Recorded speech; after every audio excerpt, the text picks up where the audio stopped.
Dear friends, it is an honor to be addressing the 6th Indo-Japan Samvad Conference. 5 years ago, we began this series of conferences with former Prime Minister Shinzo Abe. Since then, Samvad has traveled from New Delhi to Tokyo, from Yangon to Ulaanbaatar. In this journey, it has remained true to its fundamental objectives: to encourage dialogue and debate, to highlight our shared values of democracy, humanism, ahimsa, freedom and tolerance, and to carry forward our ancient tradition of spiritual and scholarly exchanges. I would like to thank the government of Japan for the constant support to Samvad. Friends, this forum has done great work to ensure, promote the ideas and ideals of Lord Buddha, especially among the youth. Historically, the light of Buddha's message spread out from India to many parts of the world. However, this light did not remain static. In each new place it reached, Buddhist thought continued to evolve further over the centuries.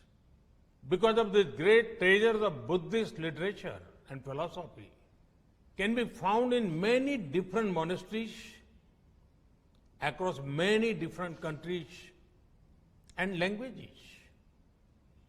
This body of writing is a treasure of humankind as a whole. Today, I would like to propose the creation of a library of all such traditional Buddhist literature and scriptures. We will be happy to create such a facility in India and will provide appropriate resources for it.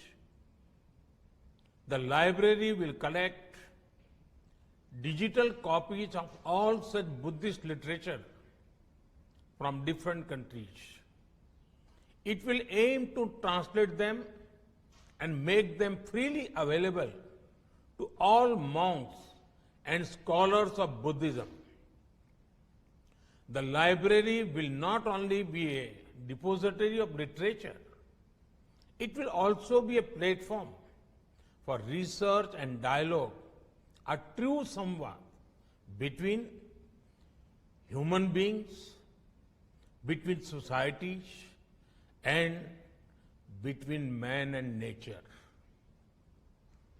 Its research mandate will also include examining how Buddhist message can guide our modern world against contemporary challenges. Challenges like poverty, racism, extremism, gender discrimination, climate change, and many others. Friends, about 3 weeks ago, I was at Sarnath. Sarnath is where Lord Buddha gave his first sermon after attaining enlightenment. This Jyotipunj emerged from Sarnath, spread across the world, embracing the value of compassion, nobility, and above all, Manav Kalyan, the good of entire humanity. And gently, peacefully, it changed the course of world history.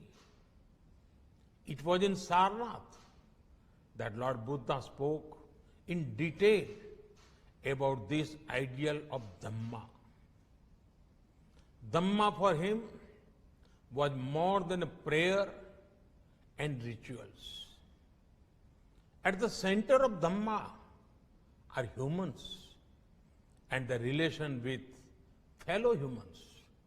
Thus, it is most important to be a positive force in the lives of others. Samvad should be one that will spread the spirit of positivity, unity, and compassion across our planet. That too at a time when we need it the most. Friends, this is the first Samvad of a new decade. It is happening at a critical moment of human history. Our actions today will shape the discourse in the coming times. This decade and beyond will belong to these societies that place a premium on learning and innovating together. It will be about nurturing bright young minds who will add value to the humanity in the times to come. Learning should be such that furthers innovation. After all, innovation is the cornerstone of human empowerment.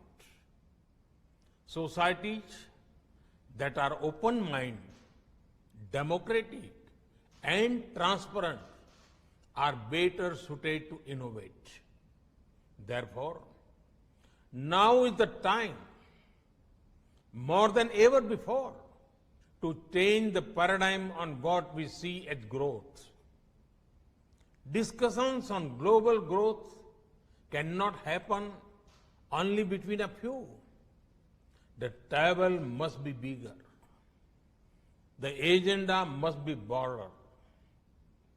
Growth patterns must follow a human-centric approach and be in harmony with our surroundings. Friends, it is rightly mentioned in the Yamak Baggo Dhammapada. Nahi beren berani sammantit kudachan averena cha sammanti esha dhammo sandantano. Hostility will never achieve peace. In the past, humanity took the path of confrontation instead of collaboration. From imperialism to the world wars, from the arms race to the space race, we had a dialogues, but they were aimed at pulling others down. Now, let us rise together. Lord Buddha's teachings command the strength to turn the discourse from enmity to empowerment. His teachings makes us large-hearted. They tell us, learn from the past and work towards a better future. This is the best service we can do for our future generations. Friends, the essence of Samvad remains togetherness.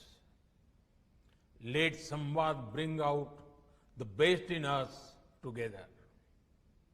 This is the time to draw upon our ancient values and prepare for the times to come. We must keep humanism at the core of our policies. We must make harmonious coexistence with nature at the central pillar of our existence. Samvad, a dialogue with ourselves, with fellow human beings and with nature can light our way on this path. I compliment the organizers for organizing this important event and wish them all success in their deliberations. Thank you.